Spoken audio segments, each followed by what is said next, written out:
पहले का कॉन्सेप्ट था कि लोग समझते थे कि सिक्योरिटी का मतलब चौकीदारी। कोई ऐसा घटनाक्रम जो आपकी इंटायर लाइफ में कुछ हुआ हो, जो आपको हमेशा याद रहता है कि अरे नहीं, ये बहुत बड़ा एक एक्सीडेंट हुआ था या इस तरह से इंसिडेंट हुआ था और उसको हमने बहुत अच्छे से मैनेज किया और उसका कंपनी के ऊपर बहुत ज़्यादा एक इम्पैक्ट आया, तो कुछ ऐसा। मार्केट में ये हो गया कि जो कर्नाटका की पुलिस नहीं कर सकती वो ऐसा इसलिए किया। मैंने प्रोफेशनल की बात तो मैं कहूँ कि मुझे आगे थी, वाइफ का आप पे ट्रस्ट नहीं है, भाई का भाई पे ट्रस्ट नहीं है, बेटे का बाप पे ट्रस्ट नहीं है। Trust is very important. तो ट्रस्ट एक ऐसा फैक्टर था कि यदि मैं किसी के साथ खड़ा था तो खड़ा था, लेकिन मैं कभी गलत चीज़ों के लिए नहीं खड़ा था।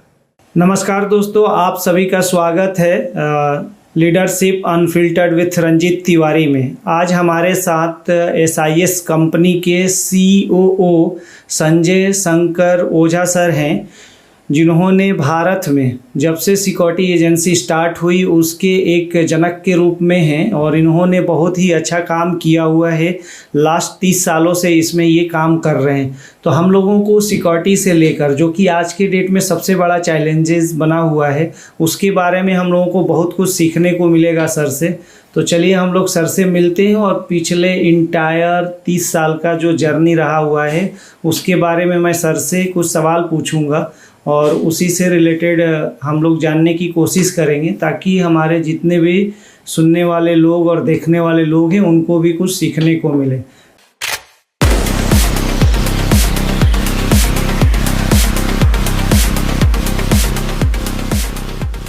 नमस्कार सर। नमस्कार सर, पहले तो बहुत बहुत धन्यवाद, आपने अपना टाइम निकाल कर हम लोगों को दे रहे हैं। आपको भी बहुत धन्यवाद।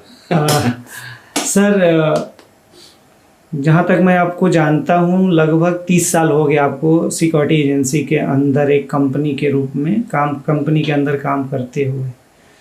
तो पिछला 30 साल और आज का जो युग है, एक तरह से काफ़ी अपने लगभग 2-3 डिके काम कर चुके हैं। तो इसमें क्या चेंजेज आप देखते हैं और टेक्नोलॉजी वाइज भी क्या चेंजेज हो रहे हैं सिक्योरिटी के फील्ड में? ना, सही कहा आपने। मतलब आज से 30 साल पहले जो जिस हिसाब से हम लोग काम करते थे उस समय इतना एडवांस टेक्नोलॉजी नहीं था और इतने लोग डिजिटलाइज नहीं थे कि सारी चीज़ें, बहुत सारे सिस्टम एंड प्रोसेस जो है एक इंडस्ट्री में जो गेट पे बहुत सारे रजिस्टर मेंटेन किए जाते थे, आज वो कंप्यूटराइज सिस्टम है। तो नेचुरली है कि एक ट्रांसफॉर्मिंग तो हुआ ही है, लेकिन आज से 30 साल का सिचुएशन और आज के डेट में काफ़ी चेंजेस आया हुआ है। बहुत सारी ऐसी इंडस्ट्रीज़ हैं जो कि सिक्योरिटी को पहले एक लाइबिलिटीज़ के रूप में देखा जाता था और एक एसेंशियल सर्विस के रूप में देखा जाता है, एक इम्पॉर्टेंस है सिक्योरिटी का। और पहले का कॉन्सेप्ट था कि लोग समझते थे कि सिक्योरिटी का मतलब चौकीदारी। जैसे नॉर्मली आप देखते थे कि किसी कॉलोनी में, किसी गांव में कोई एक रात को लंबा चौड़ा आदमी डंडा लेके और चिल्लाता रहता था, जाग सोते रहना, तो वो लोग समझता था कि चौकीदार है। तो उस मतलब ज़्यादा एक्सेप्टेंस नहीं था समाज, सोसाइटी में भी एज ए प्रोफेशन भी एक्सेप्टेंस नहीं था। मैंने नॉर्मली जब मैंने ज्वाइन किया था तो लोग ये कहते थे कि चौकीदारी की नौकरी है। तो आई वॉज फीलिंग इंसल्टी कहिए या कहिए कि लगेगा हम गलत जगह पे ज्वाइन कर लिए हैं। तो मैं उसको लोगों को कन्विंस करने की कोशिश करता था कि नहीं, मैं ऑफिसर हूँ। तो वो लोग उसको दूसरे हिसाब से इंटरप्रेट करते थे। वो लोग कहते थे कि अच्छा बड़का मैंने चौकीदार हो आप, मैंने छोटा चौकीदार नहीं हो, बड़े चौकीदार बड़े वाले। तो उस चीज़ को मैं कन्विंस नहीं कर पा रहा था क्योंकि उनका जो माइंडसेट था वो अलग था। लेकिन आज का यदि सिनेरियो आप देखते हैं तो ड्रास्टिकली चेंज हुआ है और people feel that importance of the security in industry. और लोग सोचता है कि हर एक फिजिकल नहीं, कुछ डिजिटलाइज हो, सिस्टम कुछ ऐसे हों, प्रोसेस एंड सिस्टम सिक्योरिटी के ऐसे हों जो ऑटोमेटेड हों, या पहले के कंप्लायंसेस, पहले की बहुत सारी ऑर्गेनाइजेशन ऐसी थी जो कि अनऑर्गेनाइज थी, कंप्लायंसेस नहीं था। एक तो हमने जो 30 साल में देखा कि जितने कस्टमर हो गए उनमें एक बहुत बड़ी अवेयरनेस आई कंप्लायंस से रिलेटेड कि पीएफ है, ईएसआई है, चाहे जो वट एवर कंप्लायंसेज आते हैं। और उस हिसाब से एक अवेयरनेस इंडस्ट्री में भी आई कि नहीं 100% कंप्लायंस होना चाहिए। और नेचुरली है कि इससे जैसे जैसे गवर्नमेंट की पॉलिसी चेंज होती गई, लोगों में अवेयरनेस आता गया। और 30 साल और आज की डेट में कोई कंपैरिजन नहीं है हमारे सिस्टम एंड प्रोसेस में। तो आपने वो समय देखा जब गांव की चौकीदारी से लेकर और आज के डेट में एसआईएस जो है इंडिया के अलावा बाहर की भी कंट्री में, जब मेरी आपसे बात हो रही थी तो बहुत सारे कंट्री में आप लोगों ने स्टार्ट कर चुके हैं। तो आपने पूरा इंटायर इतना मतलब सफ़र तय किया और कहाँ से कहाँ आपने सिक्योरिटी को पहुँचाया है। हमें तो नहीं लग रहा है कि भारत में जितने भी टॉप मोस्ट इस कॉलेजेस हैं, यूनिवर्सिटी है या जहाँ पर भी चीज़ें हैं, हर जगहों पर हमें एसआईएस देखने को मिल जाता है। उसके पीछे आपका बहुत बड़ा रोल है उसमें। नहीं, नेचुरली एक तो रहा है, मतलब तो ये रहा है कि 30 साल के जर्नी में आदमी बहुत, जब हम ज्वाइन किए थे तो हार्डली इस कंपनी का टर्नओवर था 20 करोड़ का होगा, 20-22 करोड़ का होगा। वो भी मैं बता रहा हूँ आपको, 2000 की बात बता रहा हूँ मैं। आज यदि आप बात कीजिएगा तो 13,000 करोड़ की कंपनी है। आज अप्रॉक्स 3 लाख एम्प्लॉई हैं और 630 डिस्ट्रिक्ट्स में हम लोग काम कर रहे हैं, ऑलमोस्ट 28 स्टेट्स में काम कर रहे हैं। और आज पूरी इसमें कंपनी सिचुएशन में पहले कि इसमें किसी भी इंडस्ट्री को एक कंप्लीट सॉल्यूशन देने की कैपेसिटी रखते हैं। पहले था कि एक सिक्योरिटी एसआईएस केवल मैन गार्डिंग सिक्योरिटी हुआ करती थी। आज की डेट में फैसिलिटी भी है, इलेक्ट्रॉनिक सिक्योरिटी भी है, टेक्नोलॉजी भी है, मैनुअल सिक्योरिटी भी है। तो जो भी सिक्योरिटी इंडस्ट्री की जो रिक्वायरमेंट है वो हम लोग उसको पूरा कर सकते हैं। और पहले ये पहली कंपनी है, आपको जान के ताज्जुब होगा, 2008 में मैंने, आप ये कह सकते हैं कि एक चूहे ने बिल्ली को जैसे खाना शिकार करता है ना, वैसे ऑस्ट्रेलिया में जब सिक्योरिटी हो गया 5 times it was more than SIS. हम लोग न्यूजीलैंड में भी काम कर रहे हैं। तो उतनी बड़ी कंपनी को खरीदना एक अपने आप में मैनेजमेंट के लिए बहुत बड़ा चैलेंज था। और नॉर्मली एसआईएस का ट्रांसफॉर्मेशन आप कहिए तो 2003-04 के बाद हुआ, जब हमारे जीएमडी साहब ज्वाइन किए, मतलब कि मैनेजमेंट ग्रुप में। और उदय सिंह साहब एक हुआ करते थे जो कि एज ए सीईओ ज्वाइन किए, वो पहले फ्लैक्सियर में थे। उनके आने के बाद 2008 में ऑस्ट्रेलियन कंपनी को खरीदा गया, एक इंडियन मल्टीनेशनल कंपनी हुई। एक बहुत बड़ी प्राउड की बात थी हम लोग की। और उसके बाद में उदय सिंह साहब का अपना एक बहुत बड़े एक्सपीरियंस आया थे, इस ऑर्गेनाइजेशन में ज्वाइन किए थे। जो जीएमडी ऋतुराज साहब थे वो लंदन से पढ़ के आए थे, उनके पास भी बहुत सारा एक्सपीरियंस अनुभव था। तो इस ऑर्गेनाइजेशन को ट्रांसफॉर्म करने में सिस्टमेटिक, जैसे कि सारे सिस्टम जितने थे इसको एक ऑर्गेनाइज वे में ले जाने में, इन दोनों और एक हमारे डायरेक्टर फाइनेंस हुआ करते थे अरविंद बाबू, लोगों का बहुत बड़ा योगदान रहा है कि इस चीज़ों को कैसे एक अनऑर्गेनाइज से एक ऑर्गेनाइज वे में ले जाना, सिस्टमेटिक अप्रोच होना, कंपनी के सारे प्रोसेस और सिस्टम को डिफाइन करना और लोगों को ट्रेन करना उस हिसाब से, ताकि वो उस हिसाब से लोगों को चीज़ों को फॉलो करें और कंपनी आगे बढ़े।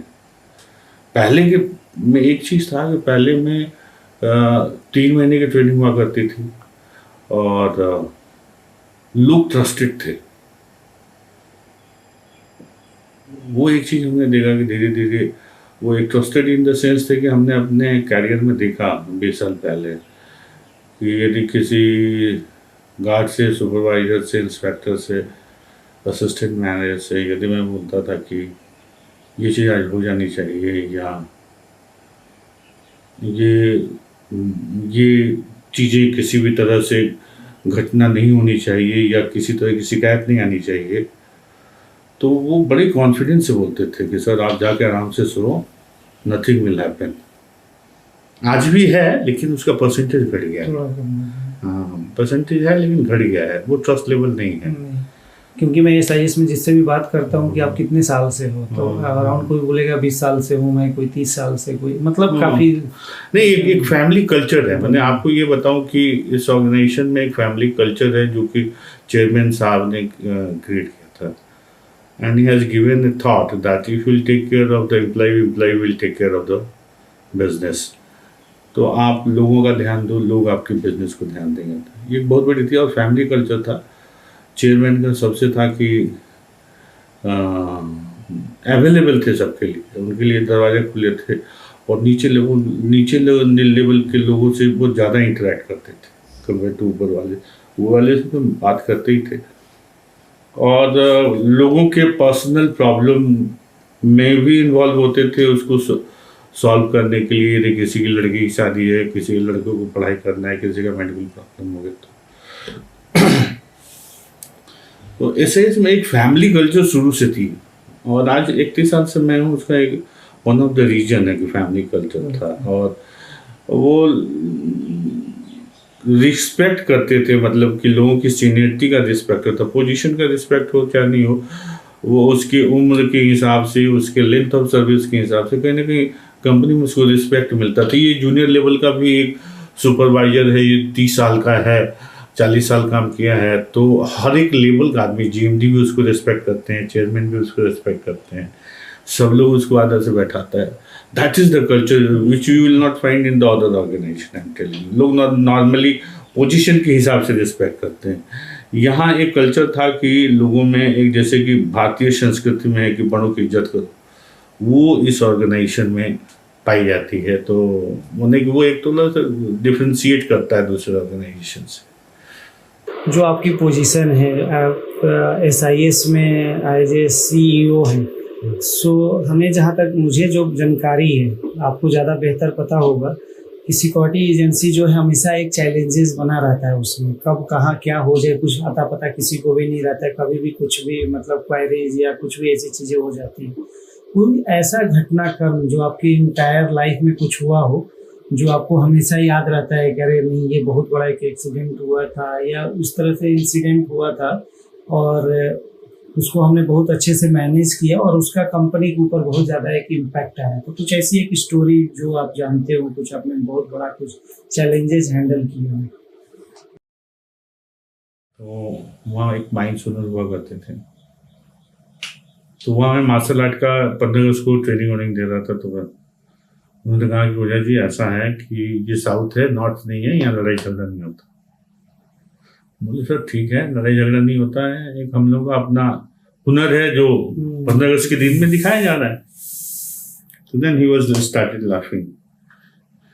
एक रात ऐसा होता है जब मैं 12 बजे के आसपास खाना खा रहा था, मैं तो उनका कॉल आया कि mister Ojha, I mean the problem की हमारे गेट पे 2-3 आदमी आ गए हैं और वो गाली दे रहे हैं, चिल्ला रहे हैं और जान से मारने की धमकी दे रहे हैं। उन्होंने कहा कि डिप्लॉयमेंट मेरा वहाँ था, बालडोगटा ग्रुप है, बहुत बड़ा माइंस ग्रुप।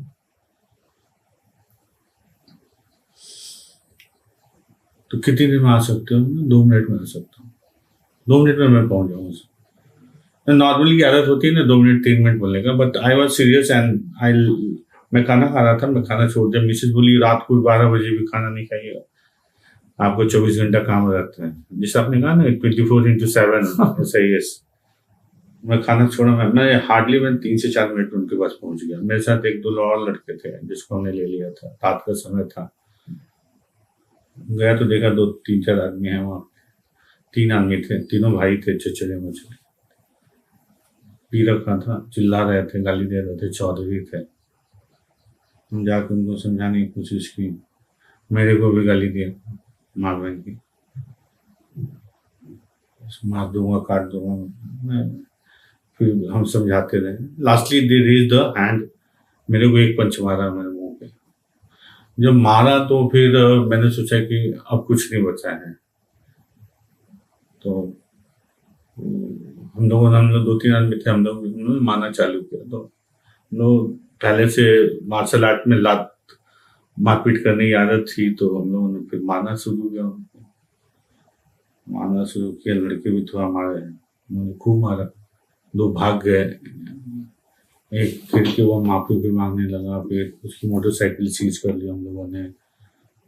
फिर पुलिस को इंफॉर्मेशन दिया, पुलिस आई, उनको अरेस्ट किया गया। हम लोगों को नहीं मालूम था कि ये भी एक बहुत बड़ा माइंड ओनर है और बहुत बड़ा बिजनेसमैन है। इसकी 20-20 बसें चलती हैं, बहुत बड़ा एक हैसियत कोई वो रहती थी उसकी भी। और माइंस का उनके साथ डिस्प्यूट था कुछ। तो वो ऐसी पार्टी थी कि पुलिस को भी थप्पड़ मारती थी। तो थोड़ी देर में मैं तो चला आया, फिर मेरे को डाउट हुआ कि कुछ प्रॉब्लम नहीं हो, तो हमने माइंड से 40-50 लड़कों को लाठी डंडे के साथ बुला लिया था। बोले कि लड़ाई हो तो मारना है, नहीं मार सको तो निकल जाना है, but you should not wait for me कि मेरा बॉस यहाँ पे है तो आपको कुछ हो जाएगा तो मैं रिटर्न नहीं कर सकता उसको। उस दिन साथ मेरे को डर था कि कुछ मामला बढ़ेगा। पुलिस आई तो पुलिस के साथ भी लोग बहुत सारे गाड़ियों में आए हथियार के साथ, पुलिस के साथ भी मारपीट हो गई। हाथापाई, फिर और फोर्स आई, DIG आया, तो जाके लोगों ने बहुत सारी मर्सिडीज खरीदी, सब डैमेज कर दिया, तोड़ फोड़ किया, बहुत कुछ किया है लोगों ने। फिर पुलिस से भी बहुत ज्यादा फोर्सेस आई, लोगों को फिर लेके गए, मामला ठंडा हुआ। तो वहां क्या हुआ कि वहां ने दूसरे दिन से मार्केट में ये हो गया कि जो कर्नाटका की पुलिस नहीं कर सकती वो SIS ने किया। और SIS का उस दिन इतना अच्छा रैपो हो गया उस दिन कि करीब वहां पे 200 माइंस हुआ करती है, जिसमें 50-60 माइंस तो फॉरेन एक्सपोर्ट करते आए। उन लोगों ने कहा कि कॉल आने लगा कि can you provide services to my mines, से मैं चाहता हूँ SIS हैक करना। तो बिजनेस वो हॉस्पिटल लगा था, तो माइंस लगा था, आयरन और माइंस हुआ करते थे, काफी बिजनेस बढ़ गया। मैंने उस समय जब मैं था उस समय सबसे बड़ा ब्रांच हुआ करता था, जब मैं ब्रांच हेड हुआ करता था, सबसे बड़ा ब्रांच हुआ करता था। तो लोग पूछते थे कि उन्हें कि SIS ही चाहिए। मैंने पुलिस वाले भी रिस्पेक्ट करते थे, इंडस्ट्री में भी रिस्पेक्ट मिलता था, मार्केट में रिस्पेक्ट मिलता था। तो it was a great scenario. Situation तो था, दोनों सिचुएशन ऐसे थे जिसमें कि तब सिचुएशन था कि जान भी जा सकती थी, विकलांग भी हो सकता था, बट माता रानी के पास है सब कुछ। सर, आपने इतने सारे घटनाक्रम बताए, तो एज ए CEO जहाँ तक आप पूरे इंटायर इतनी बड़ी कंपनी को आप चला रहे हैं, तो एक आवाज़ पर इतनी सारी जनता आपके साथ तैयार हो जाती है, आपकी टीम पूरी तरह से मारने के लिए, जान देने के लिए भी तैयार हो जाते हैं। तो ऐसा कौन सा गुण है, क्या ऐसा चीज़ करते हैं ताकि लोगों का भरोसा आपके ऊपर बना रहता है और वो हमेशा आपके लिए तत्पर रहते हैं काम करने के लिए? तो वो लीडरशिप क्वालिटी क्या है, आप क्या सोच कर कैसे कर लेते हैं ये सब? देखिए, आपने सही कहा। मतलब कि एक चीज़ क्या होता है कि नॉर्मली प्रोफेशनल ऑर्गेनाइजेशन में आदमी 10 से 6 तक जुड़ा रहता है। और हम लोग मैन पावर इंडस्ट्री में काम कर रहे हैं, आदमी को ही डील कर रहे हैं। तो जब आदमी को आप डील कर रहे हो तो पहले खुद तो आदमी होना चाहिए, सही आदमी होना चाहिए। और दूसरा चीज़ है ट्रस्ट फैक्टर, एक बहुत बड़ा चीज़ है। ट्रस्ट प्रोफेशनल लाइफ में, चाहे सिक्योरिटी इंडस्ट्री में, जस्ट लाइक ए बैकबोन। यदि जूनियर का आप पे ट्रस्ट नहीं है, सीनियर का आप पे ट्रस्ट नहीं है, मैंने प्रोफेशनल की बात तो मैं कहूँ कि मुझे आगे थी, वाइफ का आप पे ट्रस्ट नहीं है, भाई का भाई पे ट्रस्ट नहीं है, बेटे का बाप पे ट्रस्ट नहीं है। Trust is very important. तो ट्रस्ट एक ऐसा फैक्टर था कि यदि मैं किसी के साथ खड़ा था तो खड़ा था, लेकिन मैं कभी गलत चीज़ों के लिए नहीं खड़ा था, लेकिन हमेशा प्रोफेशनली उन लोगों को सपोर्ट करने की कोशिश की जिसके पास टैलेंट था, पोटेंशियल थी, लेकिन उसको अपॉर्चुनिटी नहीं मिली। और आपको जानेंगे ताजुब होगा कि इसी पॉइंट ऑफ व्यू को ध्यान में रखते हुए आज कंपनी ने मेरे को एक अहम भूमिका भी दी है, जो मैं पूरे कंपनी के लिए टैलेंट ड्राइव भी करता हूँ। मैं talent drive in the sense कि मैं नीचे ग्राउंड लेवल से लोगों को आइडेंटिफाई करता हूँ कि कौन लोग अपनी ज़िंदगी में आगे बढ़ने के लिए तैयार हैं, या उसमें पोटेंशियल है, उसको अपॉर्चुनिटी नहीं मिल रही है, या ऑफिसर्स हैं, उनको उनका कैरियर ग्रोथ के लिए उनको क्या सपोर्ट की ज़रूरत है। तो वो एक कहीं ना कहीं वैल्यू ऐड करता था। और नेचुरली है कि हर आदमी का सोचने का तरीका और उसका बात करने का तरीका, उसका कल्चर अलग होता है। आप एक साउथ का आदमी से बात कीजिएगा, एक हरियाणा के आदमी से बात कीजिएगा, एक राजस्थान के आदमी से बात कीजिएगा, एक बिहार के आदमी से बात कीजिएगा, तो यदि ये 6 आदमी आपको थैंक यू बोल रहे हैं तो हर आदमी का थैंक यू कुछ डिफरेंट स्टाइल में होगा। कुछ चीज़ें हैं कि लोगों को समझ में आती है कि यदि आप वो इनडिसिप्लिन है, लेकिन उसका स्टाइल ही यही है, कल्चर ही यही है। अब मैं बहुत सारे ऐसे लोगों का था जो कि थोड़े से कम पढ़े लिखे थे, और मैंने देखा कि जो कम पढ़े लिखे ज़्यादा ट्रस्टवर्दी होते हैं, पढ़े लिखे आदमी ज़्यादा समझदार। सॉरी, मेरे को नहीं बोलना चाहिए, ऐसा नहीं है, लेकिन मैंने सीधे साधे, जैसे आप लोग कहता ना कि पहाड़ी आदमी बहुत सीधा होता है, और चाहे तो वो लड़के बहुत सारे ऐसे थे जिसको मैं हमेशा खड़ा रहता था, उनको आगे बढ़ने के लिए सपोर्ट करता था। तो वो एक कहीं ना कहीं फैक्टर था, जो लड़ाई झगड़े में भी वो खड़े रहते थे, ये कहते थे कि सर आप नहीं हटोगे तो हम नहीं। आपका लीडरशिप का मेन जो है वो आप ट्रस्ट बिल्डिंग बहुत ज़्यादा आप लोगों को, लेकिन ये अपने आप में एक बहुत बड़ा ट्रस्ट, तो वर्ड बहुत छोटा है, लेकिन इसको बनाने कितना बड़ा टफ काम है। तो वो अगर आप बना कर रखे हुए हैं तो फिर तो सब कुछ हो गया आपके लिए। तो कंपनी के बच्चे हमेशा आपके लिए तैयार रहेंगे ही, और ये हमें नहीं लग रहा है कि एक दिन आप उनके सुख दुख से लेकर, फैमिली से लेकर, प्रोफेशनल और पर्सनल लाइफ में आप हमेशा तत्पर रहते होंगे, तभी जाकर ये चीज़ें पॉसिबल हुई होगी, ताकि लोग आज के डेट में काम करते हैं। तो हर लीडर को चाहिए कि पहले अपने एम्प्लॉई और अपने टीम मेंबर्स के साथ ट्रस्ट को डेवलप करें। आपके हिसाब से तो ये होना चाहिए। नहीं, डेफिनेटली। ट्रस्ट फैक्टर ये है कि यदि कोई उसका प्रॉब्लम है और उसको ट्रस्ट हो कि मैं इनको कॉल करूँगा तो he will respond me. Trust factor है कि ऐसा नहीं है कि 6 बजे के बाद करूँगा तो नाराज हो जाएंगे, तुमने क्यों कॉल किया। और as a guardian he will not guide me, as a guardian he will not respond me. और या तो उसका फैमिली प्रॉब्लम भी है, यदि मैं नहीं कर सकता हूँ तो क्या रास्ते हैं ताकि उसको सोल्यूशन कैसे मिलता। मेरा कहना है कि trust factor in the sense कि if someone is coming to you, either you support him और you give him the proper guidance कि आपको करना कैसे है। तो उसको लगता है कि ये आदमी सही है और ये मेरा नुकसान करेगा नहीं, एक ट्रस्ट फैक्टर बनता है, एक अंडरस्टैंडिंग। सर आप ना बहुत सारे इंडस्ट्री के साथ भी जुड़े हुए हैं और देखते भी हैं और बहुत जगह काम भी कर रहे हैं।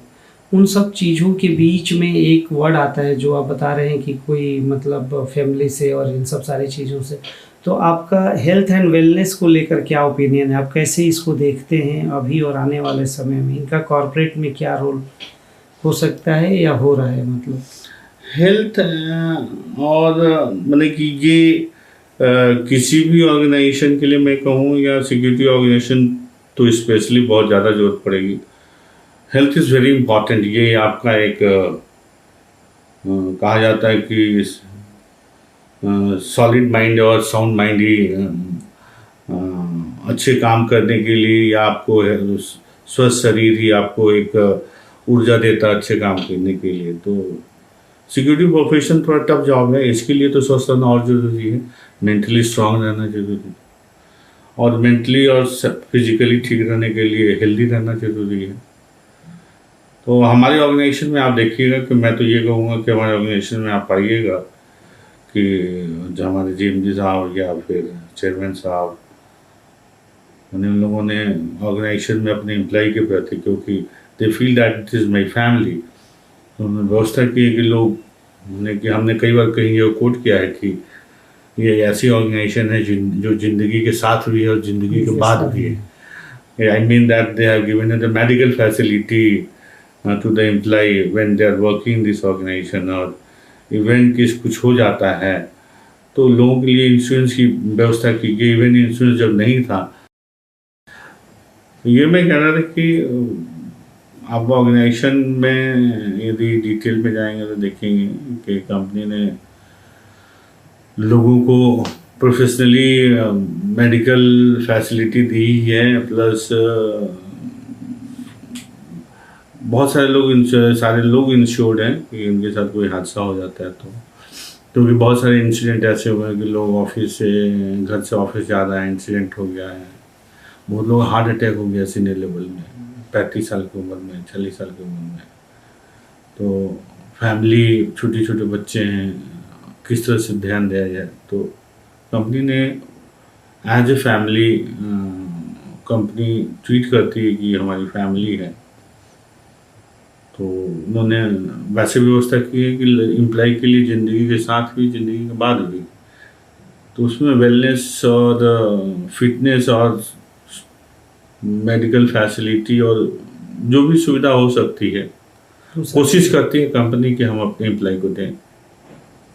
नो डाउट, एक तो किसी भी प्रोफेशनल ऑर्गेनाइजेशन में कॉस्ट कंट्रोल की तो बात की जाती है, लेकिन ये इस कंपनी में कॉस्ट को ध्यान में भी रखा जाता है, लेकिन एम्प्लॉय को फर्स्ट प्रायोरिटी दी जाती है उसके स्वास्थ्य की, ताकि वो स्वस्थ रहे और कंपनी के लिए अच्छे से काम कर सके। सर, अब मैं आपसे ना कुछ वैसे क्वेश्चन पूछूंगा जिसको कि बहुत ही कम शब्दों में आपको जवाब देना है, just like a rapid fire के तौर पर। अगर आपकी टीम आपको एज ए लीडर कहे, देखे या कुछ कहना हो, तो वन वर्ड में क्या बोलेगा आपके लिए? बड़ा भाई के रूप में ट्रीट करता है, बिग ब्रदर। आपको अगर मैं आपके बारे में बात करूं तो कोई ऐसी बुक या फिल्म जो आपकी लीडरशिप क्वालिटी को चेंज किया हो, कुछ ऐसा कुछ जहन में आ रहा हो आप? बुक या फिल्म तो नहीं कह सकते हैं, मैंने कि कोई ऐसा चेंज हुआ हो। जिससे आप इंस्पायर हुए? देखिए, एक तो मैं गॉड फियरिंग नेचर आदमी हूँ, मैं थोड़ा सा बिलीव करता हूँ गॉड में। दूसरा चीज़ है कि हमारे 2-3 इंटरनल लीडर ही ऐसे थे, जैसे एक हमारे CEO थे उदय सिंह साहब, एक हमारे GMD हैं, जिनमें हमने देखा कि चीज़ों को उन्होंने कभी हार नहीं मानी और हमेशा एक नए नज़रिए से चीज़ों को देखा और एक कंपनी को कैसे आगे बढ़े, तो उसके विषय में हमेशा सोचा और एक कंपनी को बेहतरीन बनाने के लिए, कंपनी को आगे बढ़ाने के लिए दिन रात मेहनत की। तो ये मेरे लिए बहुत बड़ा एग्जाम्पल रहा है कि ये लोगों को देखना और इन लोगों के काम करने का जो स्टाइल है, उतना तो मैं इनको मैच नहीं कर सकता मैं, लेकिन बहुत इम्प्रेसिव लगता है और मैं चाहता हूँ कि नॉर्मली कंपनी हमारे पे ट्रस्ट करती है, जो भी रिस्पॉन्सिबिलिटी दे, मैं अपना पूरा योगदान दे सकूँ। कोई ऐसा लीडरशिप थॉट या प्रोसेस जो कि लोग उसको नज़रअंदाज कर देते हैं, आपकी नज़र में वो होना चाहिए? थॉट प्रोसेस है कि नॉर्मली क्या होता है, सीनियर लेवल पे देखिए हर एक एम्प्लॉय का अपना सोचने का, आपके साथ टीम में यदि 10 आदमी हैं, 10 आदमी का सोचने का तरीका अलग होता है। तो यदि आप टीम के साथ काम कर रहे हैं तो दूसरे का ओपिनियन सुनने में कोई दिक्कत नहीं है, लेकिन क्या होता है कि मेरे जैसे आदमी सुनना नहीं चाहते हैं, मतलब कि एक माइंडसेट होता है कि मैं बहुत अनुभवी आदमी हूँ, मैं ही सब कुछ हूँ, मैं ही बॉस हूँ, मैं क्यों सुनूंगा। ये मेरा अपना मानना है कि छोटा आदमी भी आपको कुछ सिखा के चला जाएगा। तो टीम के हर एक मेंबर को सुनना, बॉस यदि सुने और तब डिसीजन ले तो it will be more effective. अगर आप सिक्योरिटी एजेंसी में नहीं होते तो आज के डेट में क्या करते और क्या होते आप? मैं एक्चुअली आपको मैं बताऊं, मैं स्टार्ट करियर किया सर एज ए टीचर। तो मेरा नेचर बहुत शांत नहीं रहता, मैं थोड़ा सोशल आदमी हूँ। मैं चाहता हूँ कि 10 आदमी के साथ बैठूँ, बातचीत करूँ, और अच्छे सर्किल में हूँ, जो ऐसे लोगों के जो कि एक दूसरे को मदद करते हैं, एक दूसरे के विषय में अच्छा सोचते हो। तो यदि मैं इंडस्ट्री में नहीं होता तो मैं कोई बिजनेसमैन रहता। बिजनेस कर आपकी रोज की एक आदत जो आपको बहुत ज़्यादा अनुशासित डिसिप्लिन में रखती हो आपको? भगवान के प्रति आस्था। वो डेली आपको उस तरह से किसी भी हालत में हमको सुबह उठना है, भगवान की पूजा करना है, तो वो चीज़ें एक रूटीन है, और वो हमारा सुबह उसी से प्रारंभ होता है। यदि मेरे को 4 बजे भी यदि कहीं जाना है तो मैं 2 बजे उठ के नहाता हूँ, पूजा करता हूँ, 1 बजे उठ के नहा के पूजा करता हूँ, और तब 4 बजे निकलता हूँ मैं। तो वो एक मेरा एक भगवान के प्रति आस्था ही कह लीजिए पूरा नहीं। सर ऐसी कोई सिक्योरिटी जो है, टेक्निक जो है, वो आपको लगता है कि आज के डेट में होनी चाहिए, जो अभी तक नहीं हो रखी है और होनी चाहिए? नहीं, देखिए, अब मैं तो to be honest I am not a very tech savvy person, but जो बेस्ड ऑन नॉलेज और आज की डेट में वी आर प्रोवाइडिंग कि हम लोग एक सिक्योरिटी सॉल्यूशन प्रोवाइड कर रहे हैं जो AI बेस्ड भी है, बहुत सारे सॉफ्टवेयर्स भी हैं। लेकिन मैं ये मान के चलता हूँ कि आने वाले दिन में मैन पावर कॉस्ट बढ़ेगा। लेबर डिपार्टमेंट आज की डेट में किसी का मिनिमम वेजेस यदि 15,000 है, वो रिवाइज होगा 18,000, 20,000, 25,000, 30,000। इंडस्ट्री ये भी देख रही है कि हमें सेविंग भी करना, उसके लिए चैलेंज है कि हाउ द कॉस्ट इफेक्टिव हो सिक्योरिटी। तो मेरा अपना मानना है कि यदि इंडस्ट्री इस नज़रिए से आगे बढ़े कि मैन और टेक्नोलॉजी दोनों का कॉम्बिनेशन हो, जिसमें कि वो आदमी हो, जिस साथ में मशीन हो, टेक्नोलॉजी हो। बहुत सारे तरह की टेक्नोलॉजीज़ हैं जो कि इंडस्ट्री को कि अपडेट कर सकते हैं, या उसको उनकी सारी चीज़ों पे ट्रैक रख सकते हैं, चाहे वो उनकी पार्किंग मैनेजमेंट हो, उनका डॉक्यूमेंटेशन हो, उनका एम्प्लॉय मूवमेंट हो, एम्प्लॉय अटेंडेंस हो, मतलब बहुत सारी चीज़ें हैं। तो मेरा एक ही है कि मैनटेक जो है एक this is the best solution for any industry. If they will go with this one, it will add value to the industry. ऐसा लगता है क्या कि आने वाले समय में रोबोट भी जो है वो जस्ट लाइक सिक्योरिटी की तरह काम करना चाहिए? एग्जैक्टली रोबोट करेगा ही आने वाले दिन। जैसे हम लोगों ने बहुत सारे जगहों पे दिया है, रोबोट दिया है या ड्रोन कैमरा दिया है। तो this is the part of the technology that आप कह रहे हो, मतलब पेट्रोलिंग के लिए हम लोगों ने ड्रोन का इस्तेमाल कर रहे हैं। तो ये उसके पीछे भी आदमी है जो उसको कंट्रोल कमांड करता है। तो दिस मैनटेक, दोनों चीज़ें होनी चाहिए। बिना मैन का टेक्नोलॉजी काम नहीं कर पाएगा, या टेक्नोलॉजी को रिस्पॉन्ड करने के लिए कि आप कैमरे में देख लिए कि चोर आ गया है, तो चोर को पकड़ने के लिए आदमी का होना जरूरी है। यदि इस कैमरे में देख लिए कि आग लग गया, तो आग को बुझाने के लिए आदमी का होना जरूरी है। मैंने सिस्टम आपके पास हो सकता है कि आप टेक्नोलॉजी के थ्रू आपको बुझा भी सकते हैं, लेकिन फिर भी आपको आदमी का होना जरूरी है। आप जल्दी उठने वाले इंसान हैं या डेली रात लेट नाइट तक जगने वाले? एज पर सिचुएशन, मैंने मैं विश्वास करता हूँ काम के हिसाब से मैं उठता हूँ। यदि किसी दिन मौका मिला तो गहरी नींद भी लेता हूँ। मैं थोड़ा सा रिलैक्स भी रहना चाहता हूँ, हमेशा स्ट्रेस में नहीं रहना चाहता। मतलब जैसे हॉलीडे रहता है या फेस्टिवल रहता है तो उसको सेलिब्रेट करना चाहता हूँ, या रिलैक्स मोड में रहना चाहता हूँ। तो उसमें फैमिली के साथ लेट नाइट भी हो जाता है, कुछ सेलिब्रेशन किया तो, और नहीं तो यदि काम है तो फिर depend upon the workload and situation. Health की एक कोई ऐसी आदत जो किसी भी सिचुएशन में आप उसको छोड़ते नहीं हैं, वो डेली बेसिस पर करते ही करते हैं?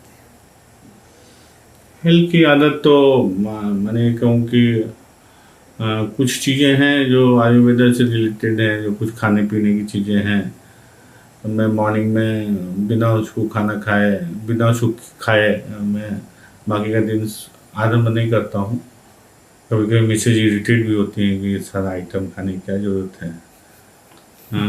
लेकिन फिर भी बहुत कुछ करना बाकी है।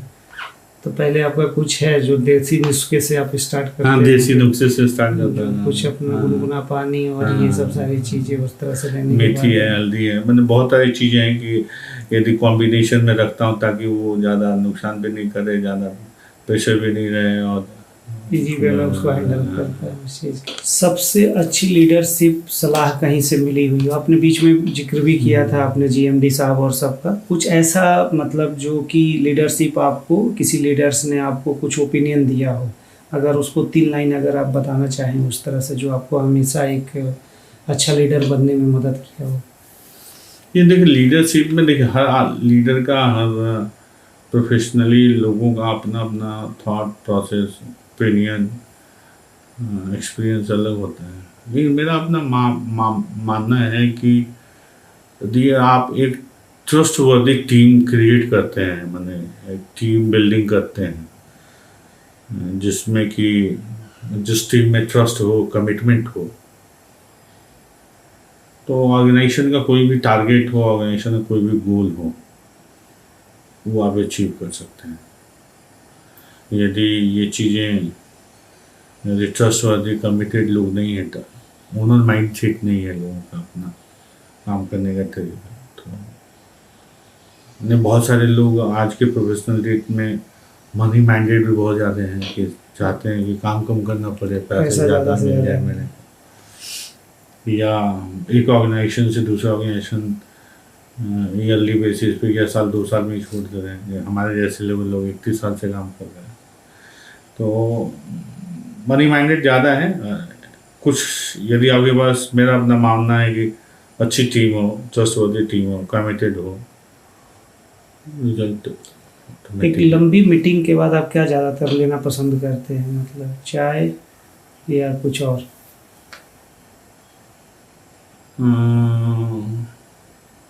एक लंबी मीटिंग के बाद चाय लेना पसंद करता हूँ। चाय ज़्यादातर पसंद है उस तरह से? अदरक कॉफ़ी, हाँ, अदरक वाली चाय। सर, पूरे इंटायर सफ़र में लगभग 31 साल आप जो बता रहे हैं, उसमें तो लोगों ने आपके काम, आपके लीडरशिप, सब कुछ आपको देखा हुआ है और बहुत अच्छे से जानते भी हैं।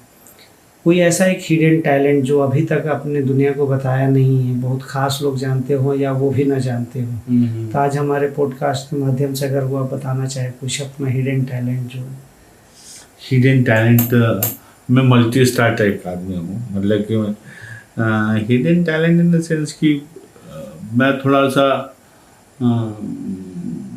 जब अपनी जिम्मेदारियों से बाहर निकलता हूँ, जब हॉलीडे रहता है, तो मैं सेलिब्रेट करना चाहता हूँ, उस मोमेंट को जीना चाहता हूँ, मैं भरपूर जीना चाहता हूँ। मैं घर में भी रहता हूँ तो बच्चों के साथ, और यदि फ्रेंड सर्कल में हूँ, अपनी टीम के साथ हूँ, तो भी I want that the people, मेरे साथ आसपास के लोग, सब लोग खुश हों, सबके चेहरे पे मुस्कान हो और मैं भी खुश रहूँ। कुछ ऐसी चीज़ है जैसे कि किसी को क्रिकेट खेलना पसंद हो, किसी को सिंगिंग हो, या किसी को कुछ? सिंगिंग मेरा सबसे ज़्यादा है कि मैं म्यूज़िक और सिंगिंग में बहुत ज़्यादा लाइक करता हूँ, और मैं शनिवार रविवार को स्पेशली इंडियन आइडल हो, डांस इंडिया हो, उसको देखता हूँ मैं। और इस तरह का कल्चरल प्रोग्राम भी होता है जो आपस में, जो इंटरनल टीम में भी यदि संभव है तो कराना चाहता हूँ। कुछ बजा भी लेता हूँ, और जैसे मैंने वो एक ड्रम है बजाने का, तो वो भी मैं बजा लेता हूँ। मैं जैसे मैंने अच्छा तो बजाने वाला नहीं हूँ, लेकिन कुछ छोटे मोटे गानों पे मैं ताल दे सकता हूँ। कुछ गाने का शौक हो, अगर 2 लाइन? नहीं, बहुत बेसुरी आवाज़ है, तो ऐसा मतलब शौक तो बाथरूम सिंगर हूँ मैंने गुनगुनाता हूँ, बट अगर ये 2 लाइन अगर कुछ हो, अगर कोई फेवरेट आपका कुछ रहा हो जो गुनगुनाने में आपको अच्छा लगता है? ऐसा कोई फेवरेट तो रहा है लेकिन आवाज़ अच्छी नहीं है, तो इसलिए मैं क्षमा चाहूँगा। कल को अगर आपके टीम वाले सब जानते हैं कि सर तो हमेशा हम लोग को हंसाते बुलाते रहते हैं, तो कुछ ऐसा भी कुछ हो जाए जो देख कर कहे कि नहीं आज सर ने हम लोगों के लिए कुछ एक लाइन अगर वो एक गाना है ना कि दिल दिल ढूंढता है फिर वही फुर्सत के रात दिन, तो इस तरह के जो कुछ गाने हैं तो अच्छे लगते हैं सुनने में। Thank you so much sir, काफ़ी लंबा टाइम आपने दिया मुझे और उसके लिए दिल से बहुत बहुत धन्यवाद। थैंक यू और वेरी हम मच। लोग कोशिश करेंगे कि हमेशा मिले उस तरह से कुछ पक्का मिलते रहेंगे। और मैं सभी अपने श्रोता चाहे जो भी मेरे पॉडकास्ट से जुड़े हुए लोग हैं उनको चाहूँगा कि संजय शंकर ओझा सर से आप लोग भी कुछ सीखें और उनसे देखें, और डायरेक्ट आप लोग यूट्यूब हो गया, आपका लिंक्डइन हो गया, स्पॉटिफाई हो गया, इंस्टाग्राम, सभी जगहों पर सर अवेलेबल रहेंगे। तो जो भी आपकी क्वेरी है और सिक्योरिटी से रिलेटेड कुछ आपके मन में है तो इनसे बेहतर आपको इंसान नहीं मिलेगा। तो आप लोग सर से जुड़कर आप लोग बहुत कुछ पूछ सकते हैं और इनसे सीखने के लिए आपको मौका मिल सकता है। तो सर से आप लोग जुड़िए। Thank you so much.